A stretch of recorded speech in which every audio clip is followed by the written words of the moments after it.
Hello, YouTube.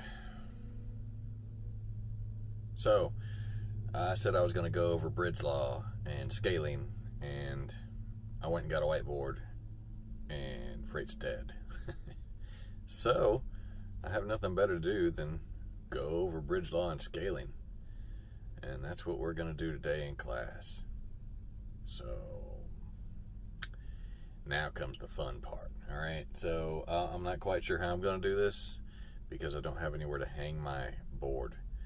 But we'll give it a shot, and hopefully y'all will at least grasp a lot of the concept.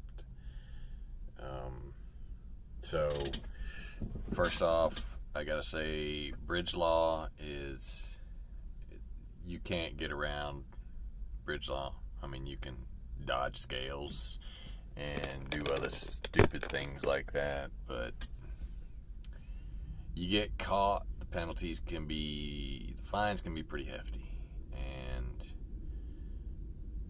penalties, when they add up over time, I mean, once you get one, then you get another, and they'll build up on your CSA score, and eventually you will be non-rehirable and stuff like that, except for the derelict trucks you see running around that look really ratty.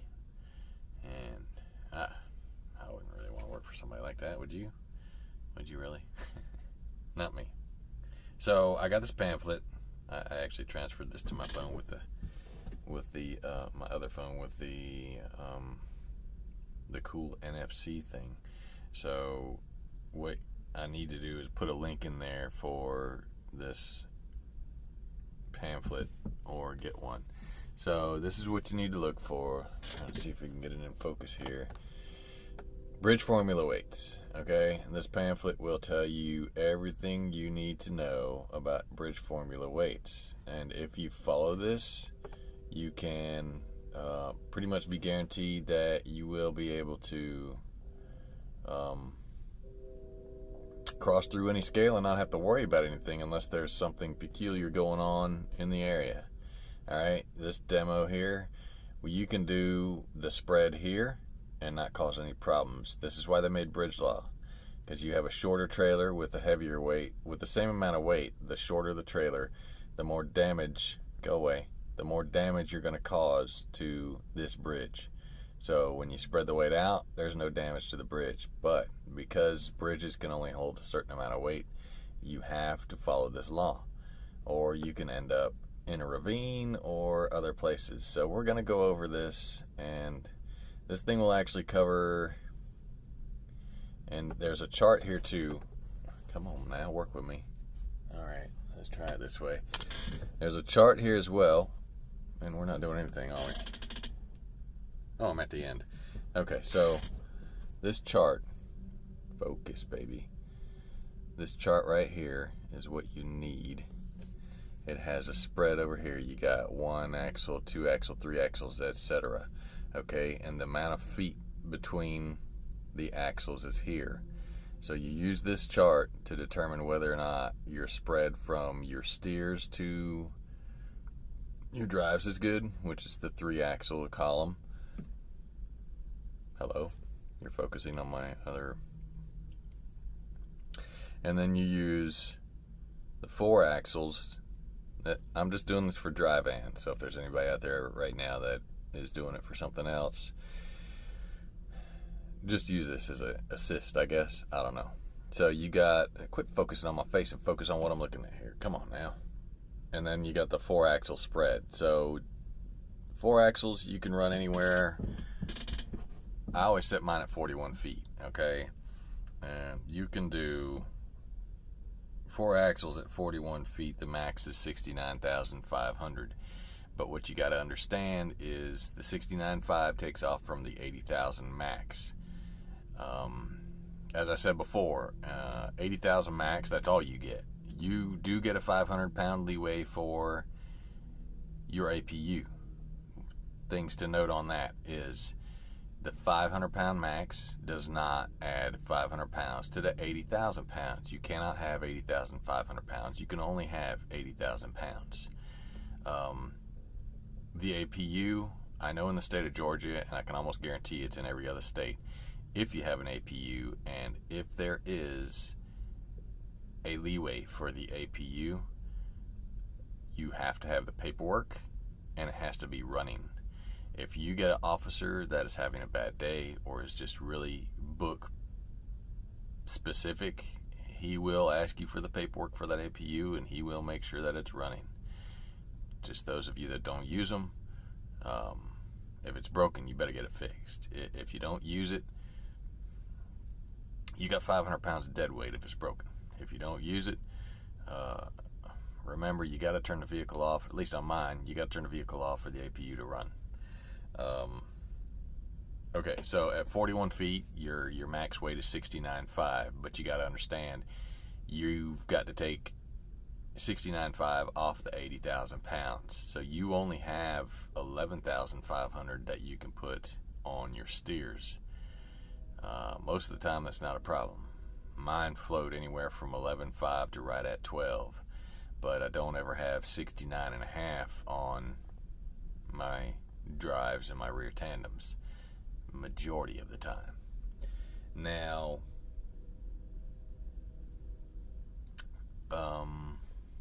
what else is there? Now on the front, on the 3 axles, my spread is, well, I measured it with measuring tape with my feet. Is 19 feet. I really need to get a measuring tape because there's something in here that says 20 feet. It might be 20 feet. I'm not taking that chance, okay? I got bigger feet, and they're longer than 12 inches, so when I measured it, I might have misstepped just a little bit. I don't know. I'm not too worried about it because I would not plan on really going over this amount anyway, because that'll take too much off of my steers. So at 19 feet, you have, on 3 axles, 51,000 pounds.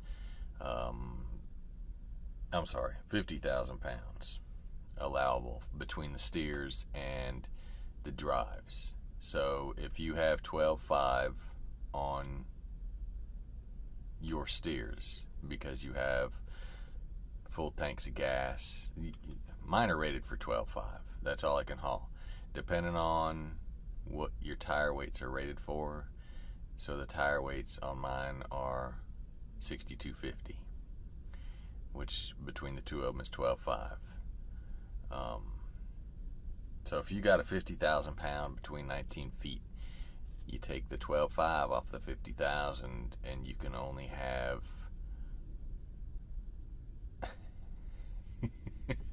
50 minus 12.5. So you got 40, 38, 37 and a half. So you can only have 37,500 on the drives. The other thing to remember is your secondary spread, whatever it's called on here. If you have that much weight on the front and you're only allowed, say you're at the 68,000 pound mark, which is 39 feet, and you have 12.5 on your steers, and you're carrying your maximum weight on your front. So you've got, let me do this. Hang on a second here. All right, so if you got 12.5 on your steers, and you're at 19 feet, so 50,000 minus the 12.5 brings you to 37,500 left that you can have. That's what you can have, 37,500 on your drives max. So say you actually do have that on your drives with your 12.5 on, and you only are allowed a 68,000 because you're at 41 feet on the chart. You're only allowed 68,000 pounds. So 68, that leaves you with 30,500 allowed on your rear tandems. So your whole spread will still be 68 because 37.5 and 30.5 is 68,000. So you'll have the 68,000 pounds, right? But sometimes you have more than that. You know, the other day I had 36. So let's do this real quick. I should have bought a big eraser because this is going to be ridiculous. I'm going to run out of this eraser pretty quick. So we've got, let me pause. Now the reason they teach you 12, 34, 34 is because you'll see it in the pamphlet. Now, when I find that link, I'll post it on there if I figure out how to do that. But you'll see, because originally with the weight trailers and tractor trailers were starting to haul, this is how they determined it. Between the 51 foot mark, you could fit that 80,000 pounds. So you would have 12,000, 17,000 per axle, 17,000 per axle. So this would be 12, 34, 34. So that gives you your 68,000 on the spread. Your 34, which is 17 and 17. Your 34, which is 17 and 17. And your 12,000. Now, in their example that they show on here, at 35 feet, if this guy's got 35 feet, your max allowable is only 65 and a half. I don't know who's using a 35 foot spread on there, but if they do, even though they're at 80,000 pounds, they're hauling illegally, because this right here is 68,000 pounds and you're only allowed 65 and a half. So they're 2,500 over on the let me see here, what is this thing called? That way I can remember what it is. These axles 2 through 5 at 68,000 pounds. On the bridge table for 35 feet and 4 axles is a violation because the actual weight exceeds the weight allowed by bridge formula. Now, you're either going to have to take off 2,500 pounds, which most customers aren't going to want to do, or you're going to have to spread your axles. So to make it legal, since you're at 35 feet, it should be able to be done anyway, because there's not really any states out there that I know of where you have to have less than 41 feet. So if you bring that to 39 feet, you'll make it legal. And you'll still have an easy turn radius. So, I mean, if you have to get in somewhere tight, it's not that big of a deal. You wouldn't really want it that way anyway, because, I mean, I don't know how much weight you would... Well, if you spread it out, what's going to happen is, because you got to go back that way, right? So you're actually putting more weight towards the front, which supposedly gets you better gas mileage. It gives you better weight on your drives, which will give you better traction in the rain, from what I've heard. It seems to work okay for me. I always set mine up at 41 feet. So at 41 feet, your max allowable is 69,500. So if you always set up for 41 feet and you got 69.5, you will still have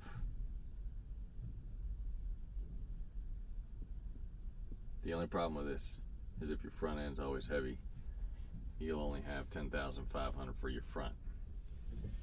So my front end is almost always 11.7.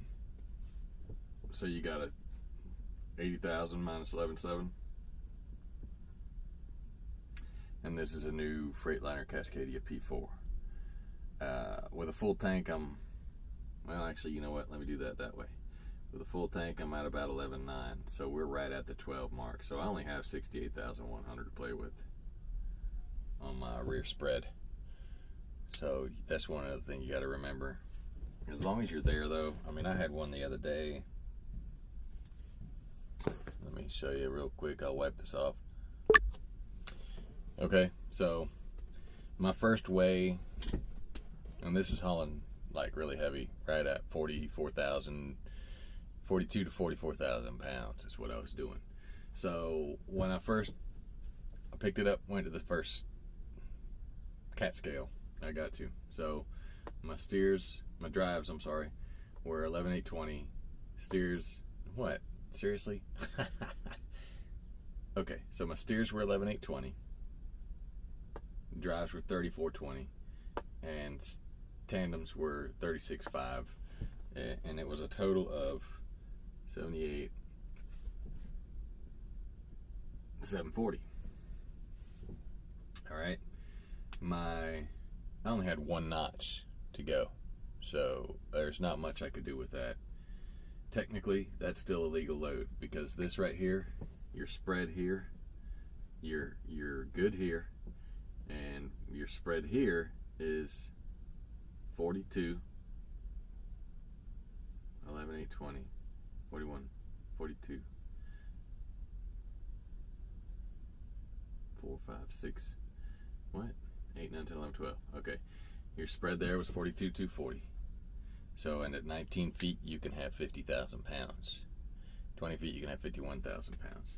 My spread here was 66, 920. So, any way you look at it, I'm legal. Because this was at, I want to say 38 feet. And the 38 foot is 67.5. But I was barely legal. So, I didn't know if their scales are off at the weigh station. This is why you really need to get a ticket from a CAT scale, or have it downloaded on your phone and use the app and keep the email, because if their scales are off and you prove them wrong, they will just let you go most of the time. So we're at 7.8, 740 there.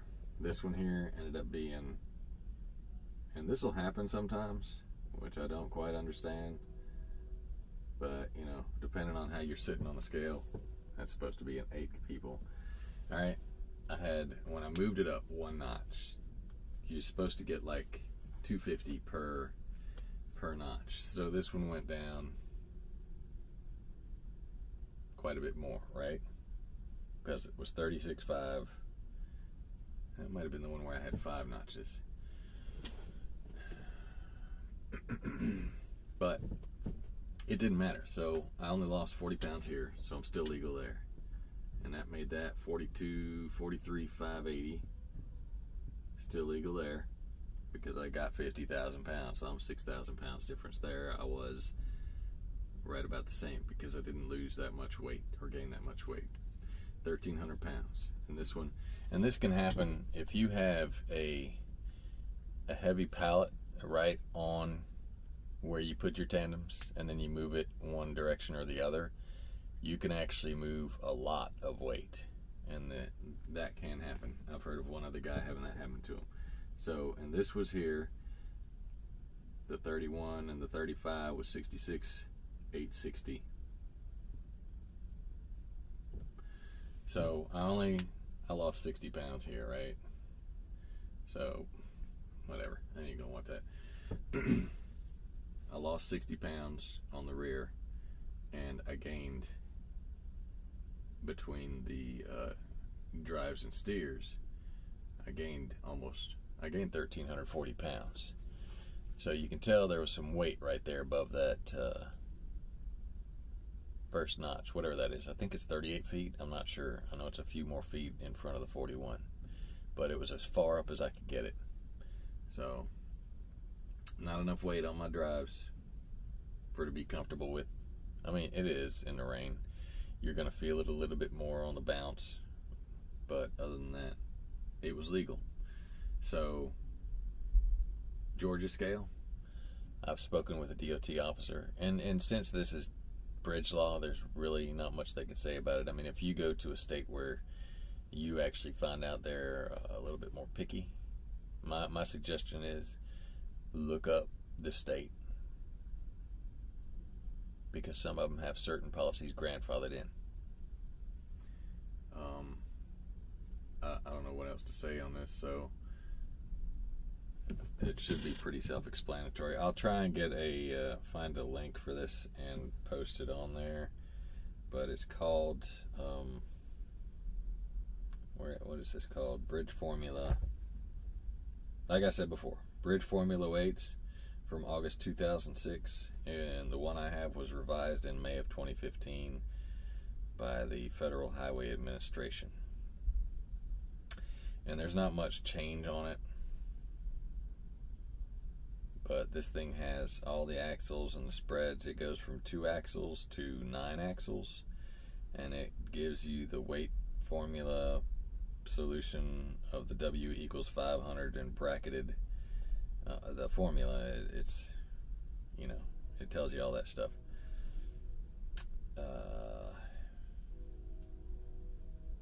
I don't know.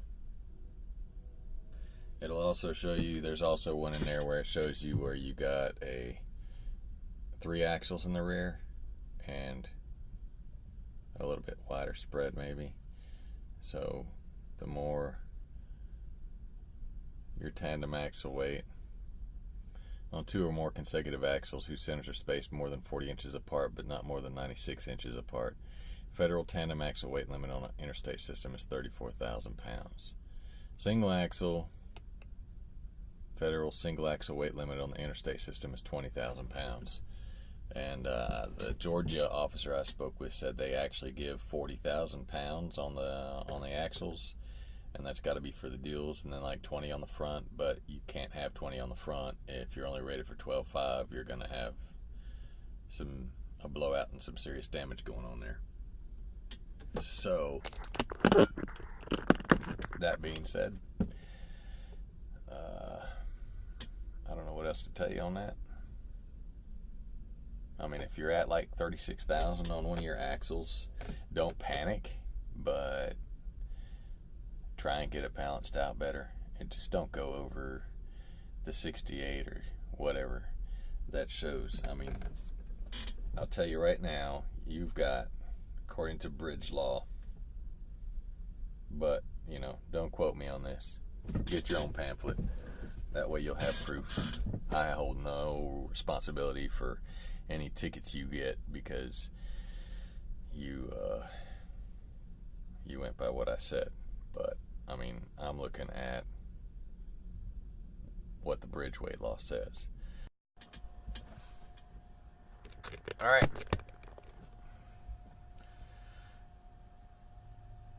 That's it, folks. This is the second video I've made today, and it's cut out right at the end for some ungodly reason. But anyway, that should cover all of the scaling and the bridge law. Y'all keep the left door closed and keep the hammer down. I'll talk to y'all later on. Hit that like and that subscribe, and if there's any questions, remember, holler at me. Let me know. I do respond. I haven't been in this industry long enough to know everything there is to know, and I'm just as eager to learn about this stuff as some of you other people are. And if you know something that I missed, or maybe you heard,